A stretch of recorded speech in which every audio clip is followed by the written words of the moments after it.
En fait, on le voulait comme un outil dont on allait se servir nous-mêmes en tant que professionnels de santé. Tu vois, un mec comme Blumenfeld, il fait à peu près la même chose. Il va s'échauffer, il court vraiment zone 1. S'il y en avait un à choisir pour quelqu'un qui s'entraîne et qui s'entraîne en triathlon, ce serait des activations. On a toujours voulu être leader dans ce domaine-là. On l'est encore et on a plein de choses qui arrivent pour les années qui suivent. Bonjour à tous, bienvenue sur le podcast Sans Limite où on parle de sport d'endurance, de triathlon et de tout ce qui s'y rapporte. On met vraiment beaucoup d'énergie pour vous proposer ces épisodes et en échange, la seule chose qu'on vous demande et qui ne vous coûte absolument rien est de nous laisser une petite note 5 étoiles sur la plateforme que vous utilisez pour nous écouter et un petit commentaire sympa. C'est pas grand chose pour vous, mais pour nous, ça nous aide énormément à faire connaître le podcast et donc à le développer pour vous proposer davantage de contenu par la suite. Allez, merci par avance et je vous souhaite une très bonne écoute. Salut Thibaut, je suis super content de t'avoir sur le podcast. Merci beaucoup d'avoir pris le temps pour ce petit enregistrement avec moi. Écoute, avec grand plaisir. Merci pour l'invitation. Je sais que ça fait un moment qu'on devait se le faire. Donc, Clairement. Écoute, je sais qu'on avait discuté il y a quelques mois. Moi, j'avais un intérêt pour la découverte de ton application. C'est vrai qu'on en a vu pas mal finalement ces derniers temps sur des triathlètes comme KB, sur Sam Laidlow. Moi, venant du milieu du triathlon, forcément, c'est quelque chose qui m'a intéressé. En plus, j'arrive à un âge, même si je suis pas encore un grabataire, mais je pense qu'il faut quand même préparer les choses à l'avance, où les questions de mobilité, de souplesse peuvent commencer à avoir leur importance. Et du coup, c'est vrai que on s'était parlé. J'ai eu entre-temps l'occasion de tester l'application, que honnêtement, on pourra en reparler beaucoup plus en détail. J'ai trouvé super propre, super bien faite, super dur aussi au niveau des tests, mais ça, je pense que c'est plus moi le problème que l'application. et du coup, c'est vrai qu'échanger aujourd'hui un petit peu sur, tu vois, ton parcours, essayer de comprendre un petit peu ce qui t'a motivé pour créer ce produit, sur quel domaine du sport vous vous positionnez actuellement, faire le lien aussi avec le triathlon, tout ça, c'est des choses qui m'intéressent pas mal. Mais peut-être avant de rentrer justement dans le vif du sujet, si tu peux, pour les gens qui ne te connaissent pas encore, te présenter en quelques mots. Écoute, merci beaucoup déjà. Je m'appelle Thibaut Saliné, je suis kiné de formation, je suis marié et j'habite sur Montpellier. Donc j'ai eu un petit parcours classique kiné, c'est-à-dire prépa puis école de kiné du coup sur Montpellier ici. Et par la suite, j'ai voulu enchaîner directement dans le sport de haut niveau parce que c'est ce qui me plaît, c'est ce qui m'anime. Donc j'ai fait un DU de kiné du sport et derrière j'ai eu beaucoup de chance. J'ai eu la chance d'intégrer un cabinet ici sur Montpellier qui s'occupait de haut niveau et donc avec le Montpellier Handball, puisque donc mon ancien associé était responsable du Montpellier Handball. Et également au Krebs de Montpellier, donc qui est un gros pôle en France qui contient énormément de sports, de différents types de sports d'ailleurs, parce qu'on avait du taekwondo jusqu'à l'athlétisme, du volleyball avec le pôle France qui était là-bas, on avait du golf, on avait vraiment énormément de choses, y compris du triathlon d'ailleurs, puisqu'il y a un gros pôle de triathlon à l'époque. Quand j'y étais, c'était l'époque de Cassandre Beaugrand, Émilie Morier, les sœurs Merle, voilà. Donc il y avait pas mal de monde. Et à la suite de cela, du coup, donc j'ai créé GoWed avec deux de mes associés, Thomas et Romain, qu'on a lancé en 2018. Et voilà. Et le reste est dans l'histoire. Je pense qu'on va revenir pas mal dessus. Ouais, totalement, non, très, très clairement. Est-ce que du coup, GoWed, c'est quelque chose pour comprendre un petit peu comment est-ce que ça s'était fait, donc ton parcours de kiné, est-ce que c'est quelque chose que tu avais vocation à utiliser comme un petit peu, tu vois, un remplacement et next step dans ta carrière? C'est quelque chose que tu voulais offrir en plus à tes clients? Tu voyais ça un petit peu comment, en fait, quand tu as eu cette idée avec tes associés? On l'a pas du tout fait comme une société, pour être tout à fait honnête. En fait, on le voulait comme un outil dont on allait se servir nous-mêmes en tant que professionnels de santé pour nos patients qui étaient en fait aussi nos amis parce qu'on faisait du sport avec eux et en fait on a voulu à la base créer un produit qui pouvait permettre de répondre à un besoin que nous on avait mais que eux aussi avaient en tant que patients. Donc c'était sympa de faire ça et donc Romain qui est ostéopathe, qui est aussi un éco-fondateur, On a bossé pas mal dessus. On est allé voir Thomas, qui est le troisième cofondateur, qui lui est développeur et qui était un patient à nous deux d'ailleurs aussi. Et donc, en fait, on a développé ça un peu comme ça, jusqu'à ce que on le montre en fait autour de nous, à nos amis, à nos patients, à nos collègues du sport. Et derrière, en fait, on s'est rendu compte qu'on avait quelque chose qui pouvait en fait marcher et qui pouvait devenir un vrai business. Voilà. Donc, on a poussé un petit peu plus loin. Et quand on l'a sorti en fait sur le marché français, ça a vraiment buzzé. Donc il faut savoir que nous au départ, on vient du sport de l'entraînement fonctionnel, donc appelé CrossFit. Donc c'est de là qu'on est venu, c'est de là qu'on a grandi et c'était le sport qu'on pratiquait tous les trois à l'époque exclusivement. Maintenant, je me suis mis dans l'endurance, donc ça a changé. Mais à l'époque, c'était full CrossFit. Et donc, on a eu cette croissance très forte, très, très, très rapide, honnêtement. D'abord en France, puis en Europe quelques mois plus tard, et puis mondialement. On a été sponsor des championnats du monde de CrossFit. Voilà. En gros, tous les plus gros athlètes dans ce sport-là travaillent avec nous et utilisent l'app. Et c'est une grande fierté. Et on a eu plus d'1 million de personnes qui sont venues sur l'app dans ce sport au bout de 5-6 ans, quoi. Ah, c'est impressionnant, super croissance. Est-ce que tu peux peut-être juste en 2 mots rappeler ce que c'est le CrossFit pour les gens qui ne sont pas super familiers avec ça? Maintenant, on parle beaucoup d'Aerox. J'ai l'impression que le CrossFit, c'était ce qui était un petit peu le précurseur. Voilà, c'est ça. Alors, le CrossFit, qu'est-ce que c'est? Le CrossFit, ce n'est pas un sport, c'est une méthodologie d'entraînement. C'est une préparation physique généralisée, donc ce qu'on appelait avant de la PPG, qui regroupe l'ensemble de toutes les qualités physiques dont on considère qu'on a besoin. Donc, que ce soit la force, l'explosivité, la vitesse, la souplesse, la coordination. Donc, ça, c'est la théorie. Dans les faits, qu'est-ce qu'on fait? On fait tout. On est capable de faire du travail au poids de corps, de la gymnastique. On est capable de faire de l'haltérophilie, des squats, des arrachés comme en vraie haltérophilie. On est capable de courir. On est capable de faire des marathons au rameur, de nager. Voilà. Donc, le but, c'est de développer ses qualités physiques dans tous les domaines. Donc, on est des spécialistes de rien du tout et on est en fait un peu bon partout sans être excellent quelque part. Voilà. Ce qui d'ailleurs me plaît énormément aussi dans le triathlon puisqu'il faut être bon dans 3 sports. Donc, c'est compliqué d'être spécialiste dans un. Ouais, non, c'est pas faux. Je crois que j'avais accompagné un pote 1 ou 2 fois dans une salle de CrossFit. J'avais trouvé ça, forcément, c'était pas ce que je pratiquais, donc j'avais du mal un peu à me servir de mes jambes le lendemain. J'ai l'impression, j'ai parlé avec Rudy Koya il y a pas très longtemps, que j'ai reçu dans un autre épisode. Il me disait qu'en fait, l'Aerox, pour lui, il y avait quand même un gros côté axé sur l'endurance, et ceux qui performaient vraiment bien en compétition, c'était ceux qui, au final, arrivaient à courir très vite et arrivaient tout de même à courir sous fatigue après avoir fait les différents exercices. Dans le CrossFit, il y avait aussi cette composante endurance. Moi, je vois les gens quand ils s'entraînent, des fois, ils faisaient les trucs en salle. Après, tu vois, ils faisaient un tour du bloc et ils repartaient sur des trucs. Moins. Beaucoup moins. Alors, dans le sens où ça reste une des qualités physiques qu'il faut développer en tant qu'athlète CrossFit. Par contre, la majorité des temps de travail qu'on va demander en compétition ou même dans une salle, dans une ville, on va dire qu'on est plutôt sur quelque chose de court qui va durer 3 minutes. Le plus court, ça va être 2-3 minutes. Et le plus long, ça va être au maximum 30, 35, 40 minutes. Voilà. Donc, on n'est pas vraiment sur de la grande endurance. Si on pouvait le comparer à la course à pied, on comparerait ça plus à du 10K. Voilà. On n'est pas sur du semi-marathon, on n'est pas sur du marathon. Pour autant, l'Aerox, c'est assez rigolo parce que l'Aerox, c'est un entre-deux entre le monde de l'endurance et le monde de la force et du CrossFit. Donc, on voit pas mal de personnes venir de la course à pied et tenter de venir faire de l'Aerox, être très bon sur la partie course à pied, mais par contre être incapable de réaliser les stations, ce qu'on appelle ça des stations.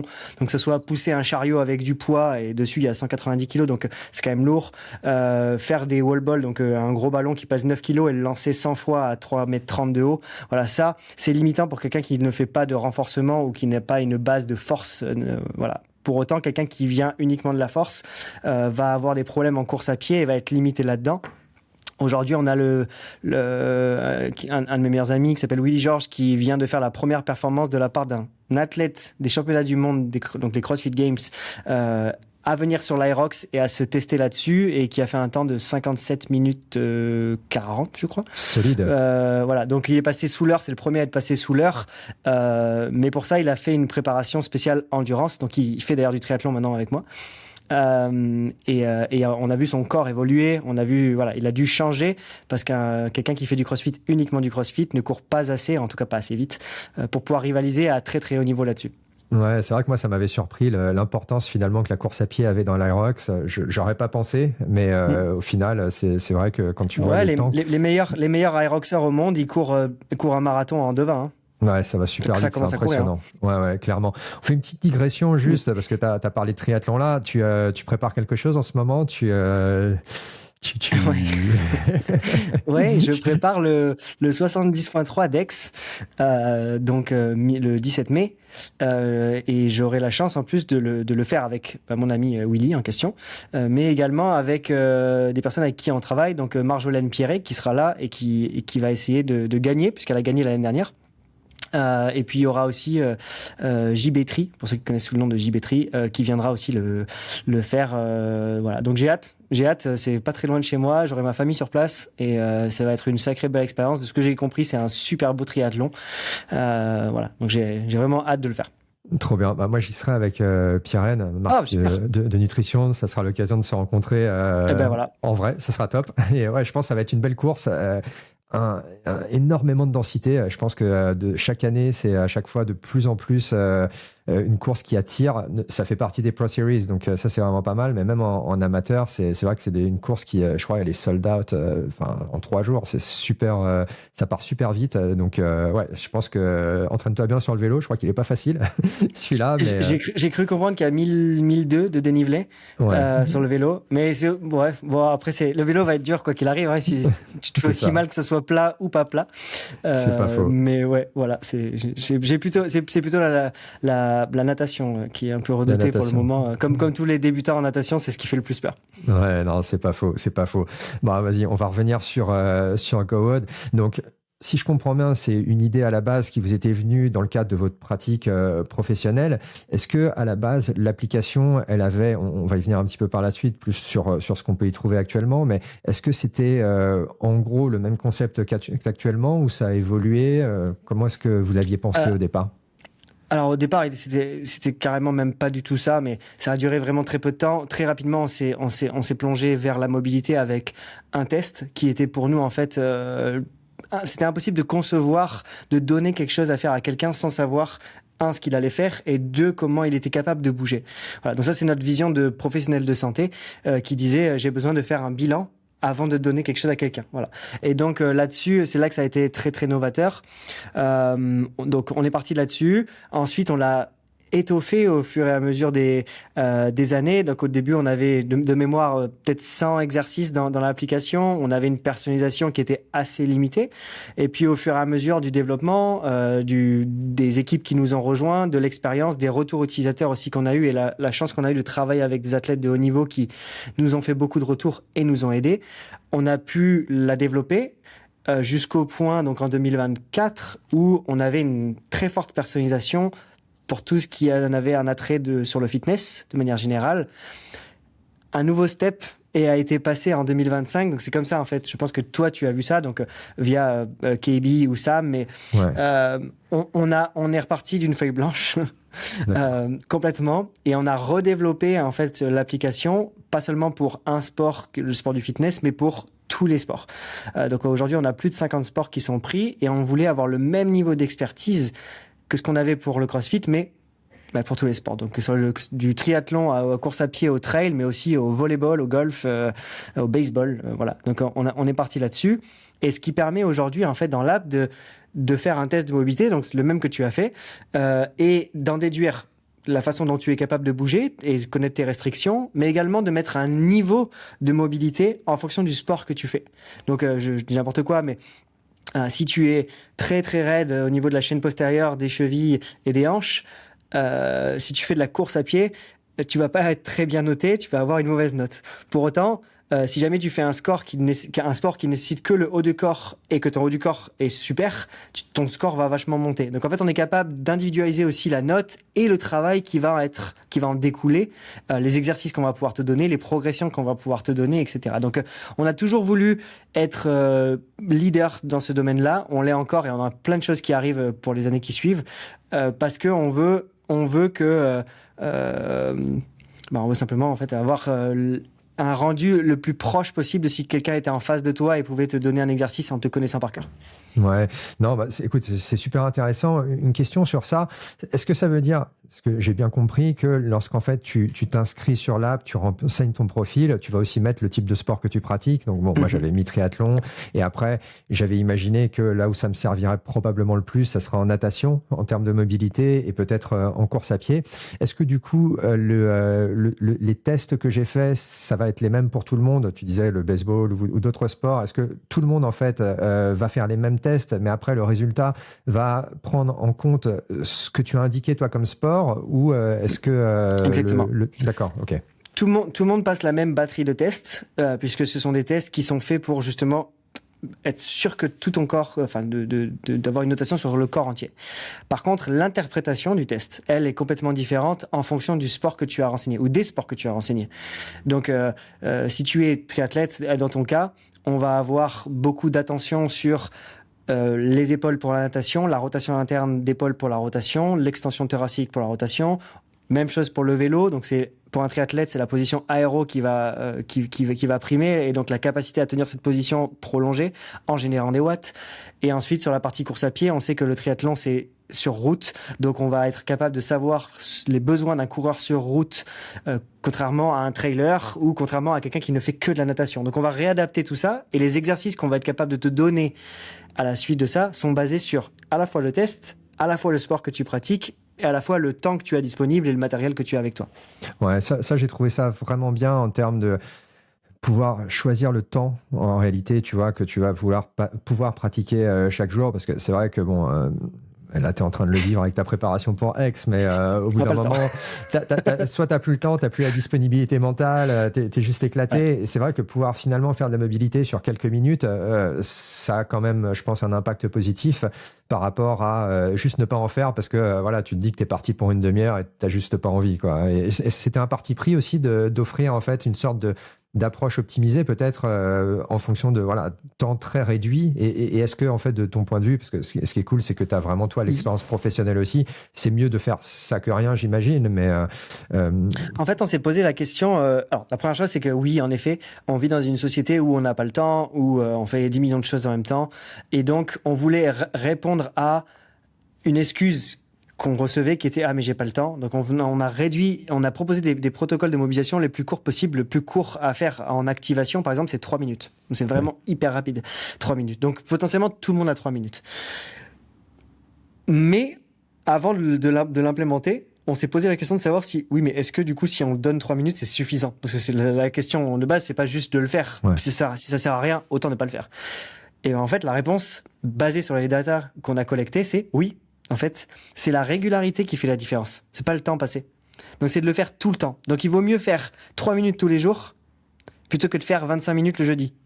Ouais, je comprends. Voilà. C'est ça qui fait la différence. Et en fait, les datas nous l'ont confirmé, et de loin, en plus. Bon, spoiler, c'est comme ça dans tous les domaines du monde. Si on veut apprendre à parler anglais, il faut parler anglais tous les jours. Si on veut tenir un régime alimentaire, il faut bien manger tous les jours. Et pas juste bien manger le jeudi, le reste de la semaine, on fait n'importe quoi. Voilà, donc c'est comme ça dans tous les domaines. Dans la mobilité, ça l'est aussi. Et tout à l'heure, tu sais, tu as dit, je pense que c'est quelque chose, avec le volume d'entraînement qu'on a, peut-être qu'on néglige, etc. Et c'est là où, alors en tant que pratiquant, moi-même, c'est ça que j'ai aimé, c'est que j'ai vécu des choses personnellement en me disant, ah d'accord, c'est ça qu'il disait. Ça, c'était très intéressant. Et la deuxième chose, c'est que j'ai eu la chance, dans mon parcours professionnel, de côtoyer énormément d'athlètes de très très haut niveau. Et la différence entre eux et nous, c'est souvent pas tant l'entraînement. Ils se font mal, mais ils se font mal comme nous. C'est-à-dire que oui, ils se font mal à l'entraînement, ils poussent des watts, ils courent, etc. Ils ont appris à mettre du volume d'entraînement dans leur carrière au fur et à mesure, mais l'équivalent pour nous, voilà, c'est après équivalent. Par contre, tout ce qu'ils font à côté de l'entraînement, ça, nous, on le fait pas. C'est sûr et certain. La récup, donc, ils dorment mieux que nous, plus que nous. Ils mangent mieux que nous, ils mangent plus que nous.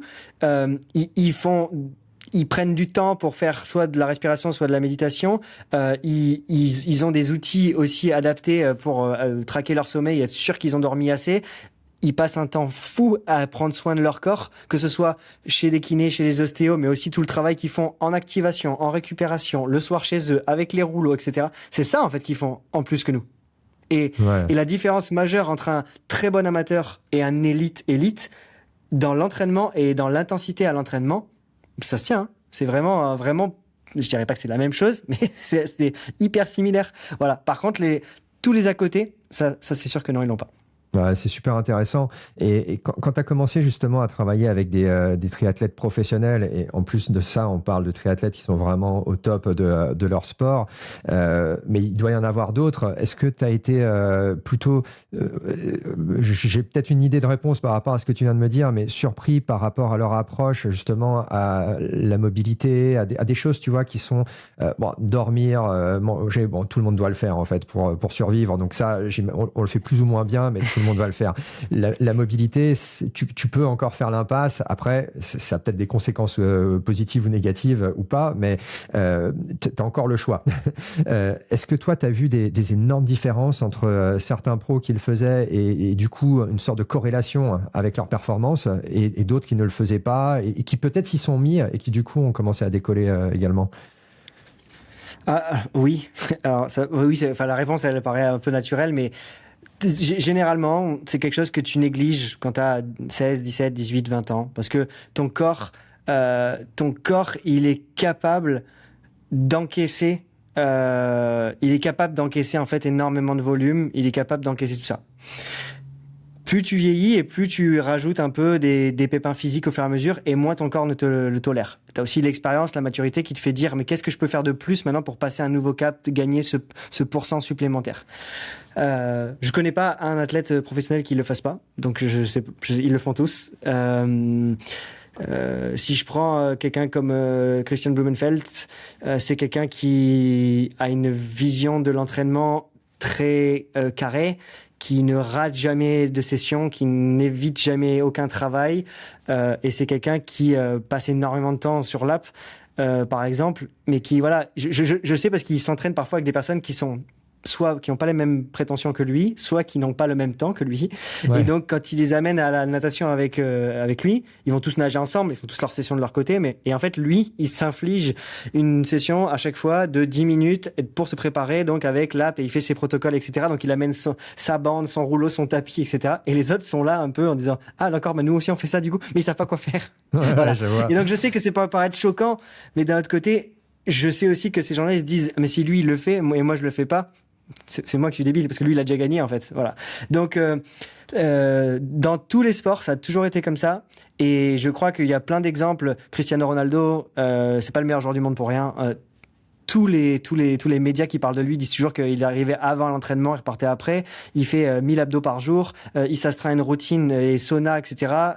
LeBron James, il est encore là, à je sais pas quel âge, en NBA, il a tous les records, et on sait qu'il claque $1 million par an juste en prépa physique. Il passe un temps fou à s'occuper de son corps parce que c'est son outil de travail. Bon, mais il n'y a pas de secret. Hein. Les deux, ce qu'ils ont en commun, c'est que c'est les meilleurs joueurs de leur sport en question. Et c'est pareil pour tous les sports. J'ai jamais connu un mec qui était au top de son sport, mais qui n'avait jamais mis tout à 100%. Ouais, non, c'est clair. Je pense que clairement, ça a un bénéfice. C'est marrant ce que tu disais sur l'échauffement avant la natation au Texas l'année dernière. Quasiment tous les matins, tu avais les Norvégiens qui allaient à la même piscine où j'allais. Et donc, du coup, j'y croisais vraiment tout le temps. Et tu voyais effectivement des routines d'échauffement généralement qui faisaient avant. Et c'est vrai que ça fait partie finalement de l'approche. C'est comme tu vas à la piscine, moi je fais des échauffements, mais je fais pas, tu vois, typiquement parce que je prends pas le temps, le type de travail avant de se mettre dans l'eau que eux peuvent faire. Et effectivement, j'imagine que jour après jour, année après année, ça crée une différence, hein, très clairement. Tu sais, ce qui fait la différence, c'est que nous, on va utiliser les 15 premières minutes de notre session, que ce soit de la natation, de la course à pied, vélo, peu importe, pour se mettre dans le bain. Ouais. Donc, en gros, on démarre, ça va pas. On a des douleurs partout, on se sent raide, etc. Et puis, finalement, quand ça fait 1200 mètres que t'es dans l'eau, finalement, ça y est, ça commence à aller, en fait. Voilà, là, je me sens bien, ça y est, j'ai un peu mon rythme, etc. Bon, en fait, ce rythme-là, il vient parce que ton corps, ça y est, il est prêt. C'est juste ça. Hein. Et eux, ils veulent pas avoir cette sensation d'avoir perdu 15 minutes pour rien. Donc, ce qu'ils veulent, c'est rentrer dans l'eau et être prêt. C'est être capable de courir et de pas soit se blesser bêtement parce que leur corps n'était pas prêt, mais aussi ils veulent simplement être dire je suis capable de partir, ça y est. Voilà, donc tu vois un mec comme Blumenfeld, il fait après toujours la même chose, il va s'échauffer, il court vraiment zone 1, donc vraiment juste il trottine, histoire de mettre un peu de sang et d'activer un peu tout son système nerveux. Il fait ses activations en mobilité et ensuite il part faire sa session. Et ça c'est pour lui, mais ce qu'on a ressenti nous chez les amateurs, alors pour moi-même, mais pour toutes les personnes qui utilisent l'app par exemple, ou qui font de la mobilité de leur côté, c'est ils ont l'impression d'être déjà à 1,5 km, à 2 km, à 3 km dès les premiers pas. Et en fait, c'est ça qui fait la différence. Mais non seulement ça fait la différence, mais en plus de ça, c'est typiquement quand tu es froid, pas prêt, etc., que tu vas potentiellement générer une blessure. C'est là que tes tissus sont pas prêts à recevoir autant d'impact. Et on a beau se dire que c'est pas beaucoup d'impact. J'avais fait un calcul une fois, mais quand on court 20 minutes, ce qui en soi c'est même pas une sortie, 20 minutes. Quand tu sors 20 minutes, tu prends 3600 impacts. C'est pas mal. Voilà. C'est pas mal. Hein. Et donc, si tu cours à 180 pas par minute, ça fait 3600 impacts. Donc, en gros, ça veut dire qu'il faut que tu sois capable d'encaisser autant d'impacts froid, pas prêt, etc. Et c'est là que tu peux générer aussi ce genre de blessure. Donc, ça, c'est pour toute la partie activation, vraiment juste avant l'entraînement.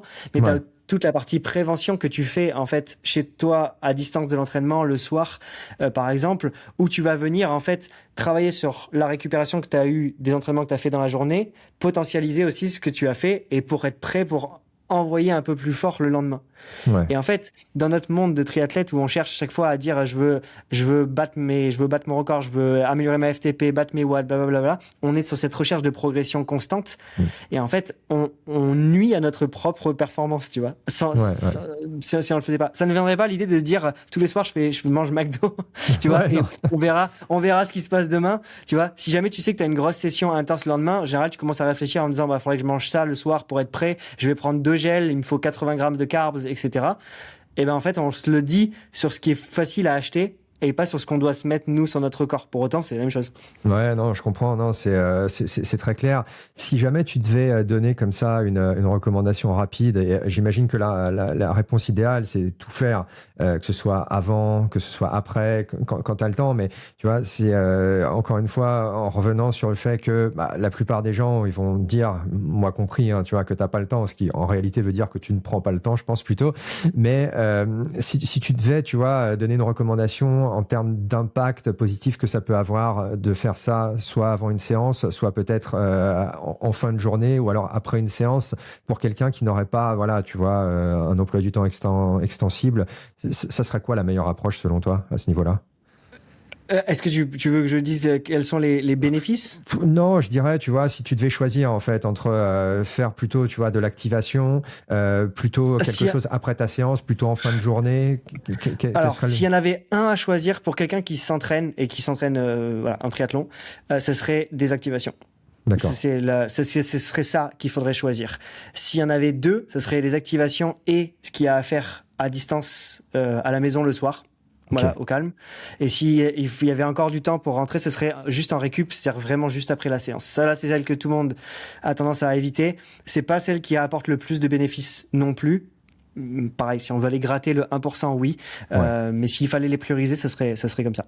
D'accord. J'imagine même en termes de prévention, voilà, de blessures, c'est quelque chose qui peut avoir un gros impact. Potentiellement par rapport au fait de juste commencer directement, au-delà de travailler effectivement sur les aspects de mobilité et autres, probablement. Ok, ça va. Tu parlais tout à l'heure du résultat, ça j'avais bien aimé, hein. Le test, c'était assez cool, c'était super dur et honnêtement, je pensais pas que ça allait être aussi terrible les résultats quand je l'ai fait. Je suis en train de regarder là, j'avais 52%, ce qui honnêtement n'est pas terrible, on va pas se mentir. Et je crois que c'était dramatique, 17 au niveau de la chaîne postérieure. Je l'aurais pas pensé parce que je me disais, bon voilà, sur le vélo, j'arrive à bien tenir la position et tout. Pour quelqu'un, tu vois, qui grosso modo arrive avec ce score-là, qui très clairement, tu vois, il y a beaucoup de marge de progression à tous les niveaux. De ton expérience, c'est pour augmenter un peu ce pourcentage de manière, tu vois, significative et qui quand même ait un impact dans ta pratique, je parle pas, tu vois, du quotidien, parce que ça, de toute façon, je pense que ça a clairement un impact positif, mais dans ta pratique, tu penses que c'est quelque chose qui, enfin, tu vois, on aime bien tout quantifier, on aime bien avoir un peu des objectifs, un calendrier. Tu t'estimes à peu près, tu vois, avec une pratique un petit peu sérieuse, de pouvoir améliorer les choses sous quel... Alors, la première chose, c'est que donc, tu as quel âge? Moi, j'ai 45 là. Ok, c'était ça. C'est juste parce que j'ai les stats en face de moi et que du coup, je vais te comparer. Je vais te comparer à la moyenne. Donc déjà, il faut savoir que la moyenne chez les hommes globale, elle est de 64%. C'est le score moyen des hommes. Okay. Et chez les femmes, il est de 71%. Donc les femmes sont plus mobiles que les hommes. La deuxième chose, c'est pour un homme dans ta tranche d'âge, du coup, c'est 61%. Donc, t'es en dessous de la moyenne, t'es pas si loin que ça que la moyenne. La progression, ce qui est bien, c'est que peu importe d'où on part, on peut toujours progresser. Et plus on part bas, et plus on progresse d'ailleurs. Et en plus de ça, il n'y a pas de limite d'âge, c'est-à-dire qu'on peut progresser jusqu'à n'importe quel âge. Et de manière aussi conséquente que quelqu'un qui est jeune. Donc ça, c'est hyper positif. Aujourd'hui, les statistiques, elles dépendent majoritairement de à quel point et quelle est la régularité de l'utilisation de l'app, pour nous, parce que c'est de là qu'on tire les stats, mais à quel point et comment tu te mobilises. Si tu te mobilises tous les jours, pendant 60 jours, ok, donc pendant 2 mois, voilà, tu peux avoir des gains de 18% sur ton score. Bien évidemment, ça, c'est un plateau au bout d'un moment. C'est-à-dire que si tu commences à 82%, tu finis pas à 100 en 2 mois. au plus tu pars bas et au plus tu gagnes. Voilà. Mais la moyenne lycée, basée sur le fait que la majorité des hommes ont un score aux alentours des 61% pour les personnes de ton âge, eh bien, tu as un gain de 18% qui est faisable sous 2 mois. Voilà. Donc, c'est largement faisable. Encore plus si ton point faible, c'est la chaîne postérieure. Parce que la chaîne postérieure, c'est ce qui progresse le plus vite. D'accord. Il y a des au niveau des chevilles, c'est beaucoup plus long. Au niveau de ce qu'on appelle l'overhead, donc la capacité à mettre les bras au-dessus de la tête activement, ça aussi, c'est plus long. Mais la chaîne postérieure, c'est quelque chose qui progresse plutôt très vite. D'accord. Non, bah écoute, déjà, c'est rassurant. Merci pour ça. Voilà, il y a beaucoup d'espoir. Il y a beaucoup d'espoir. Tu peux peut-être nous parler un peu du fonctionnement de l'app, peut-être, une fois que tu as fait ces tests-là. Bon, moi, je le sais, mais parce que je l'ai testé et c'est quelque chose que j'utilise, mais pour les gens, justement, qui vont nous écouter, une fois que tu as fait ces tests-là et que tu as l'application GoWatt dans les mains, comment est-ce que ça fonctionne, grosso modo? Est-ce que tu vas avoir un programme? Est-ce que c'est toi qui choisis? C'est plus pour que, voilà, tu vois, tu guides un petit peu les personnes qui nous écoutent sur le fonctionnement et ce à quoi ils peuvent s'attendre. Ouais, alors en fait, c'est très facile. En premier lieu, on vous demande votre sport. Ça, c'est parce qu'on a besoin de savoir ce que vous faites avant toute chose. En 2, on fait un test de mobilité, qui est gratuit d'ailleurs. Et c'est complètement gratuit. Donc, vous faites le test de mobilité, vous récupérez à la fois votre score, à la fois votre score par endroit, donc la chaîne postérieure, les chevilles, les épaules, etc. Vous connaissez tout de vous. À la suite de ça, nous, maintenant qu'on vous connaît par cœur, on est capable de vous donner des exercices adaptés à vous, pour vous faire progresser. Et donc là, vous avez 3 types d'exercices. Vous avez des activations, c'est-à-dire ce que vous allez faire avant d'aller vous entraîner. Donc typiquement, si vous êtes triathlète et que vous avez rentré le sport du triathlon, où je vais vous demander aujourd'hui, qu'est-ce que tu fais? Donc si tu vas courir, tu vas me dire que tu vas courir. Si tu fais une session brique, tu me dis, bah là, je fais vélo plus course à pied. Voilà, il faut nous dire et nous, on réadapte le travail. Et derrière, on est capable de donner une série d'exercices adaptés à la fois à ce que tu vas faire, à la fois à tes points faibles. Ça, c'est pour la partie activation. Pour la partie récupération, même combat, il faut juste nous dire ce que tu viens de faire et on te donne des exercices pour récupérer. Et ensuite, il y a une autre section qui est à faire à la maison. Et là, sur cette partie-là, eh bien, c'est beaucoup plus libre. Donc, on peut soit avoir un programme complètement personnalisé que vous suivez. C'est un programme qu'on a créé pour vous, qu'il faut faire tous les jours. Mais vous pouvez également se dire, bah, allez, aujourd'hui, en fait, j'ai envie de me mobiliser les hanches, les chevilles, les mollets et les quads, parce que je sens que j'ai vachement bossé là-dessus et j'aimerais créer une routine. J'ai 8 minutes devant moi. Crée-moi quelque chose. Et nous, on vous crée quelque chose, du coup, basé sur tout ça, sur ce que vous avez demandé. Et puis, on a aussi d'autres types de routines qui viennent de sortir d'ailleurs, qui s'appellent les Triathlon Essentials. Donc, c'est en gros tous les besoins du triathlète. On les connaît. Et si vous faites ça et que vous êtes triathlète, tous les besoins du triathlète à faire à la maison sont pris en compte. Voilà. Donc, on a ce genre de choses. Ouais, super. Aujourd'hui, GoWatt, c'est une équipe de combien de personnes justement pour gérer tous ces nouveaux sports, pour développer un petit peu? C'est une équipe alors derrière moi, on est 17. On est 17 sur Montpellier. On a également quelques personnes qui travaillent avec nous au UK, aux États-Unis. Mais surtout, quand dans la conception de l'app, on était plus que ça. C'est-à-dire que là, au quotidien, on est ce chiffre-là. Mais dans la conception, il a fallu qu'on s'entoure de spécialistes, en fait, dans différents domaines. Tout simplement parce que ce soit Romain, qui est ostéopathe, ou moi-même, on a des compétences dans certains sports, mais on n'en a aussi pas du tout dans d'autres. Et donc, du coup, il a fallu aller chercher des spécialistes de chacun des domaines qui nous étaient étrangers, les amener à expliquer, à écrire un test de mobilité, à écrire une analyse du test de mobilité. Parce que c'est pas une IA qui le fait.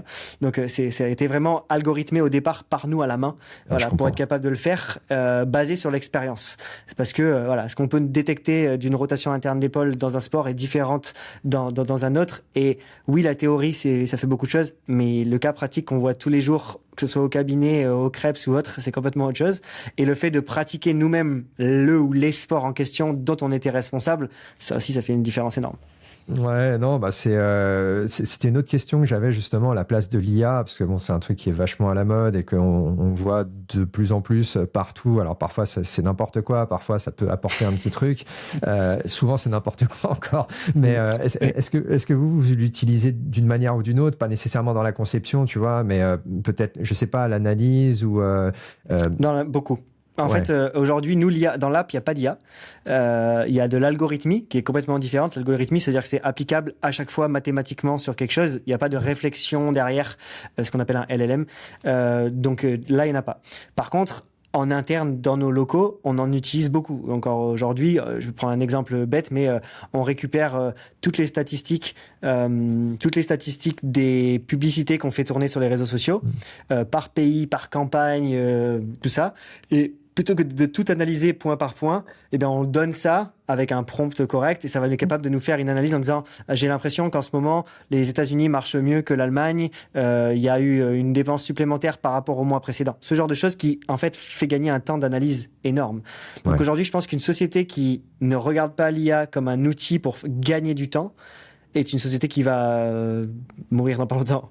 Donc il faut se servir de l'IA dans un quotidien. Par contre, donner son âme à l'IA sans comprendre ce qu'elle nous raconte, sans émettre aussi une observation, sans essayer de comprendre pourquoi on sort ça, c'est, je pense, le point bloquant. Il y a eu pas mal d'études en ce moment qui sont en train de sortir là-dessus. Et c'est vrai que, un peu comme la calculatrice ou le GPS à remplacer le calcul mental ou le sens de l'orientation. C'est très facile de mettre Google Maps maintenant, aujourd'hui, et donc on a tendance à plus se repérer, à plus regarder les panneaux et à plus savoir lire une carte.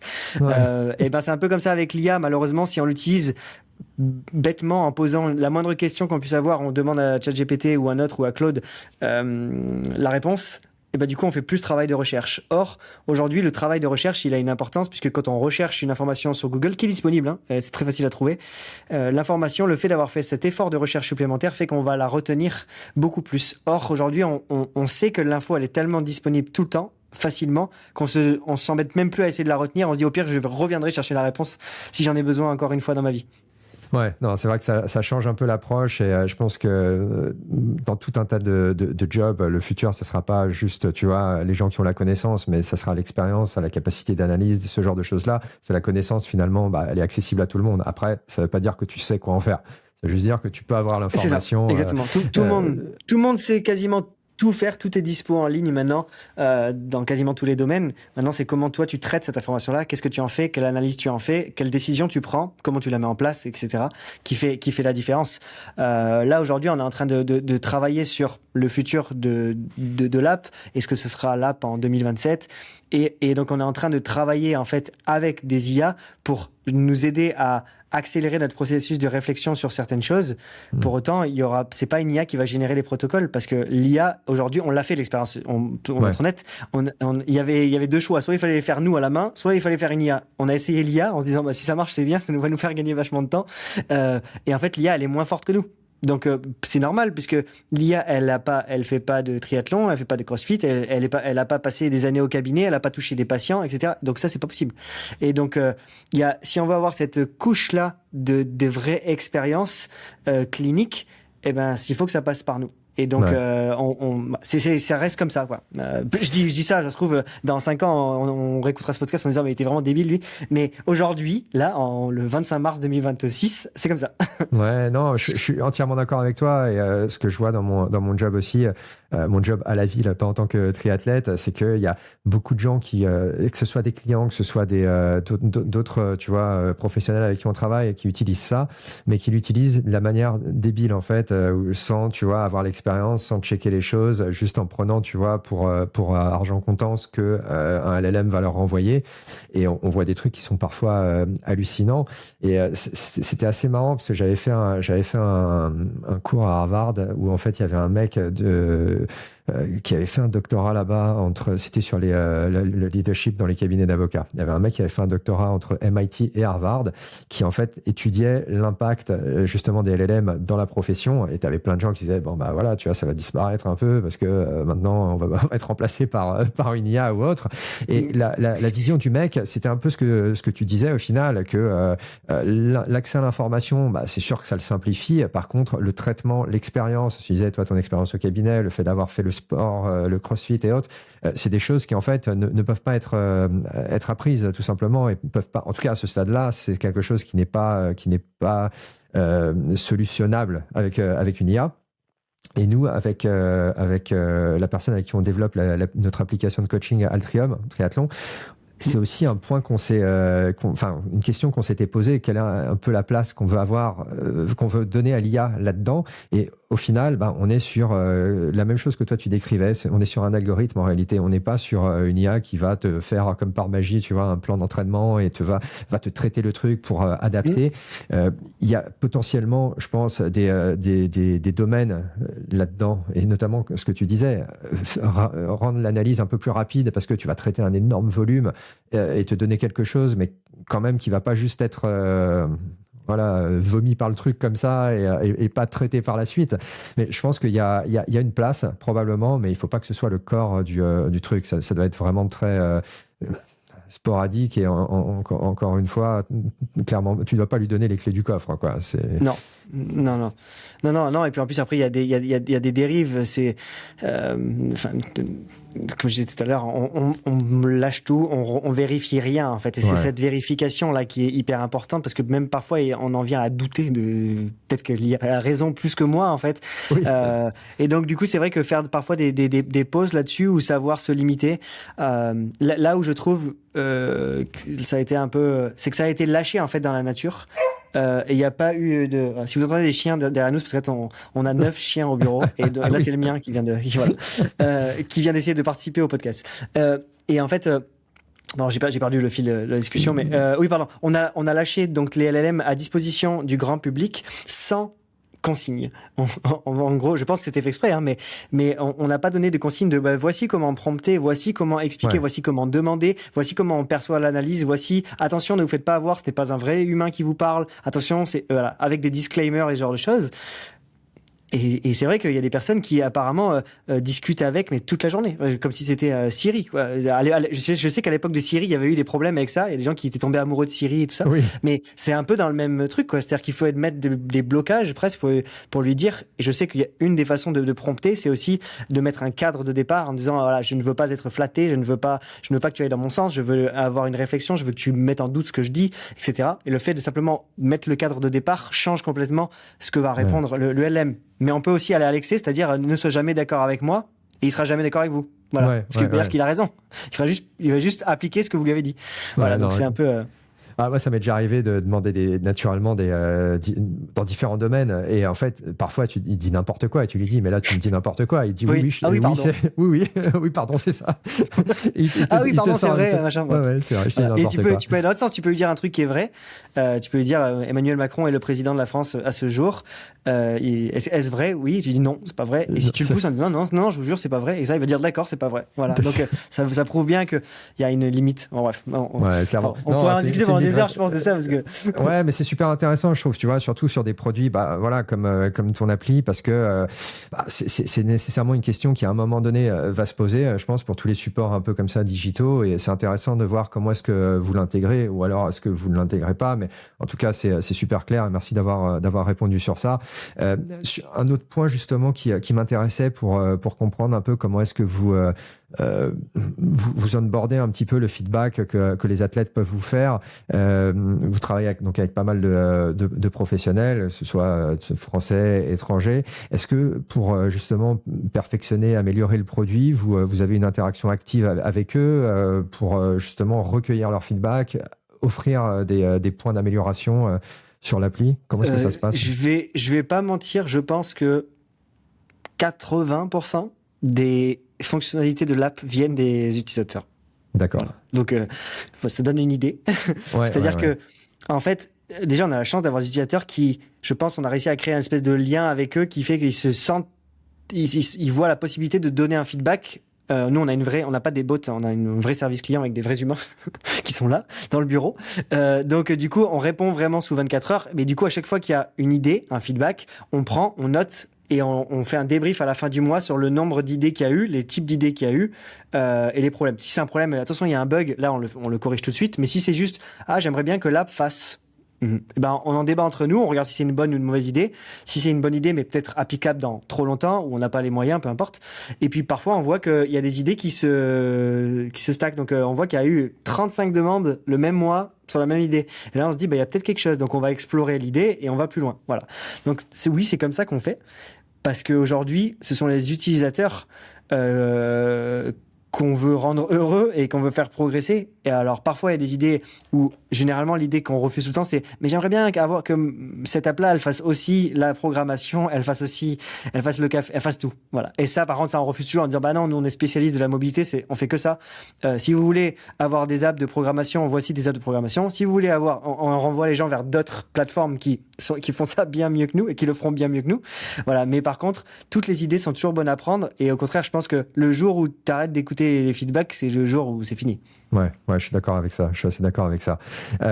Pour s'orienter un peu plus sur le côté business, sans rentrer dans des détails qui peuvent pas être partagés sur un podcast. Donc tu disais, vous êtes basé en France, mais vous déployez votre produit sur quand même pas mal de pays. Monde entier, ouais. Sur le monde entier. Actuellement, vous avez combien d'utilisateurs au global? J'ai pas regardé les chiffres cette semaine, mais je crois que c'était 1 700 000 quelque chose. Donc 1 700 000 personnes qui ont utilisé l'app. Ouais.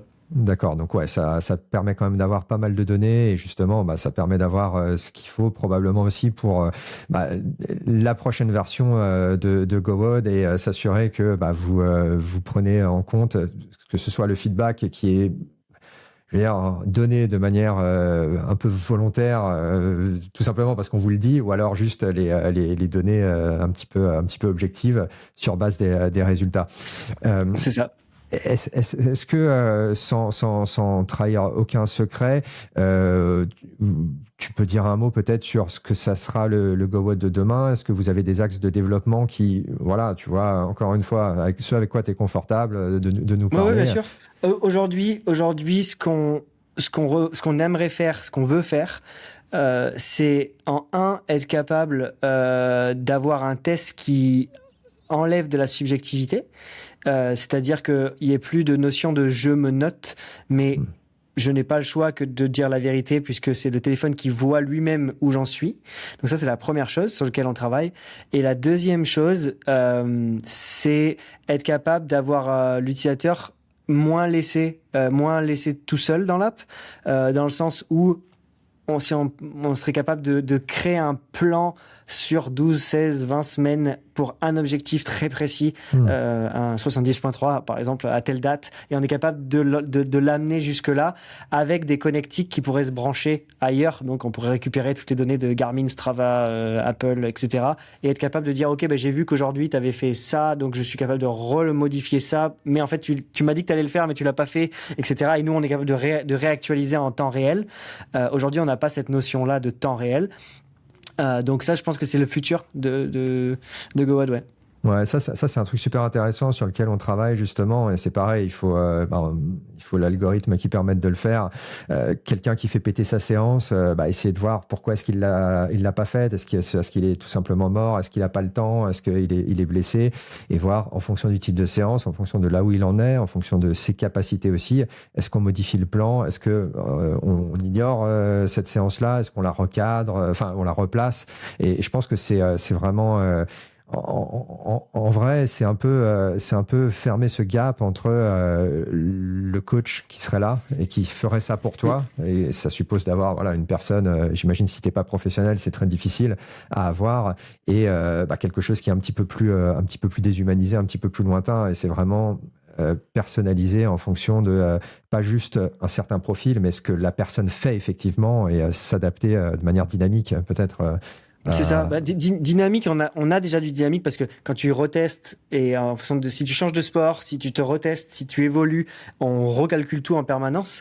Mais il y a une notion de plus en plus fine qu'on aimerait avoir. C'est le but aussi de grandir pour nous et d'avoir la meilleure expérience possible. Honnêtement, je pense même pas que d'un point de vue purement businessment parlant, je suis pas sûr que c'est ça un game changer pour faire de l'acquisition, de la rétention, etc. Mais juste, on sait que ça améliore l'expérience, ça sera encore plus pointu, donc ça nous plaît. Et en fait, c'est ça qui... Alors, je rappelle, on est quand même des professionnels de santé à la base, donc en fait, on n'a pas fait ce métier là aujourd'hui qu'on fait.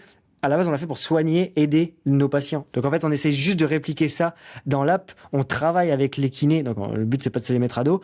Donc en fait, on essaie de faire tout pour que la performance, que ce soit des élites ou des amateurs, en fait, ils aient la même. Et ce qu'on fait, c'est que comme en F1, c'est toujours la même chose, c'est les F1 qui amènent l'innovation vers les voitures de série. Donc en gros, on part de la Mercedes de George Russell actuellement et on l'amène en fait à la fin dans une Dacia. Voilà, mais c'est comme ça hein, que ça se passe. C'est-à-dire que au fur et à mesure, on a des innovations en termes de sécurité et autres qui se retrouvent dans nos voitures. Et ben, nous, on essaie de faire la même chose. On essaie de savoir ce qui fonctionne chez les athlètes professionnels, comment on peut optimiser la performance et comment on peut amener ces clés-là, qui sont censées être inatteignables, à une pratique en fait complètement amateur et après avec un prix qui soit abordable parce que le but c'est qu'il n'y a pas grand monde qui peut se permettre d'avoir un kiné tous les jours avec soi qui le suit sur chaque session avant, après, le soir à la maison, etc. Ça peut être cher. C'est ça. Voilà. C'est clair. Non, écoute, c'est très clair. J'avais vu que vous aviez été partenaire officiel, donc tu m'avais dit d'ailleurs au début de ce podcast, les CrossFit Games.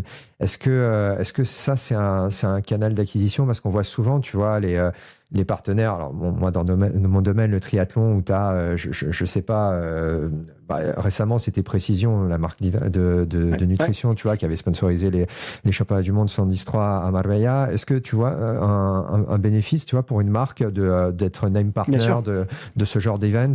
C'est une question que je me suis toujours posée. Honnêtement. Oui. Ça allait complètement, parce qu'en fait, alors ça dépend où est-ce que tu en es dans ton stade de développement en tant que société.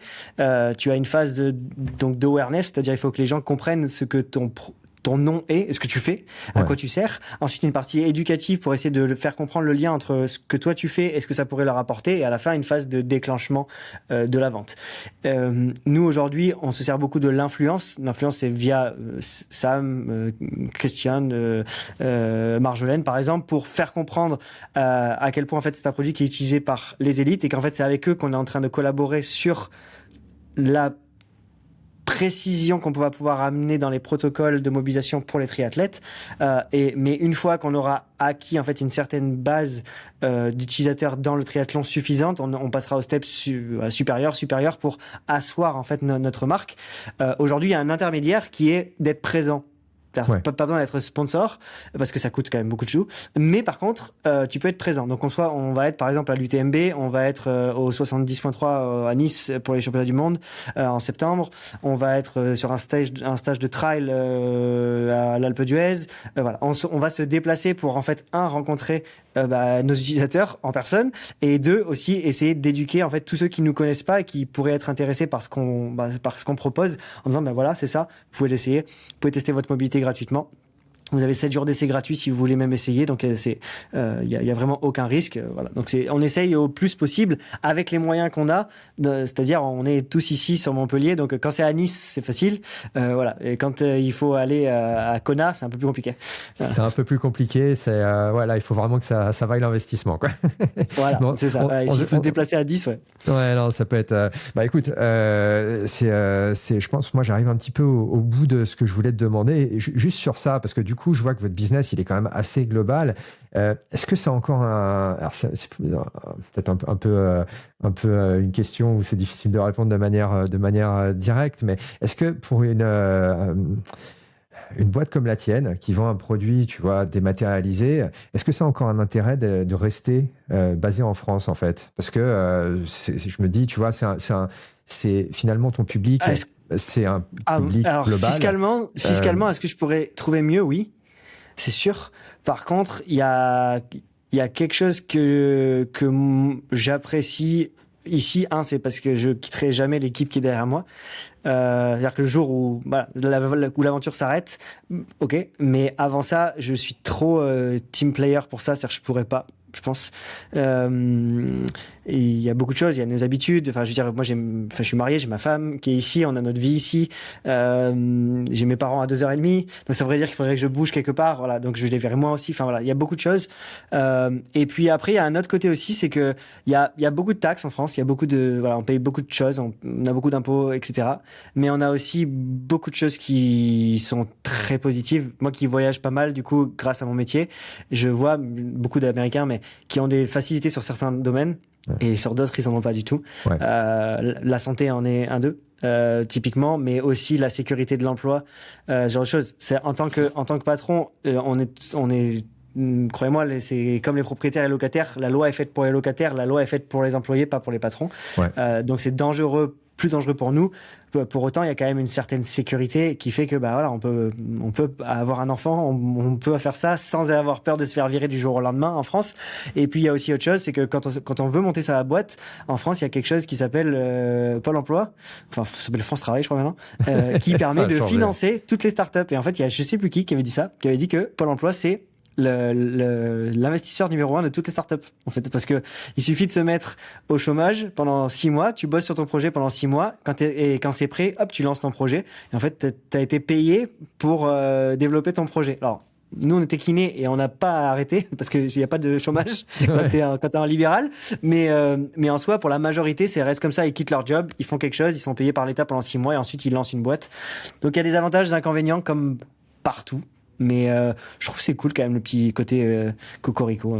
Ouais, non, je suis d'accord avec ça. Et c'est une question finalement, tu vois, plus pour avoir ton point de vue parce que je parle souvent avec des gens qui, soit, tu vois, ils se plaignent et à juste titre, parce qu'effectivement, comme tu dis, les impôts, bon, c'est pas forcément cool. Et du coup, surtout quand c'est des produits comme ça qui sont dématérialisés, c'est quelque chose qui est assez simple finalement. Après, naturellement, il y a l'équipe, il y a tout ce genre il y a ta vie tout simplement. Mais c'est souvent une question qui revient et je trouvais ça intéressant de te le poser, d'avoir ton point de vue sur ça. Notre expert comptable nous a déjà posé la question de savoir est-ce que ça vous intéresse et est-ce que ça engendrerait aussi derrière aujourd'hui, enfin de toute façon on n'est pas du tout, on n'a pas créé ce truc, cette société, cette app pour l'argent à la base, on l'a créé pour nous et nos patients. On a la chance que ça marche bien, on a la chance de pouvoir faire vivre toute une équipe et nous-mêmes. On a la chance de pouvoir se déplacer et supporter des athlètes qu'on adore parce que honnêtement c'est aussi pour ça qu'on le fait. Les réunions le lundi matin, elles commencent par ce week-end, Blumenfeld, il a couru semi-marathon en 1h06 et puis il a nagé en 1h11 au 100 mètres. Ça commence comme ça les réunions, voilà, et pas par les chiffres. Voilà, donc c'est parce qu'on le vit et on regarde. Alors là, c'était en pleine nuit, donc on n'a pas pu regarder, mais sinon tout le monde regarde sur YouTube en live et tout.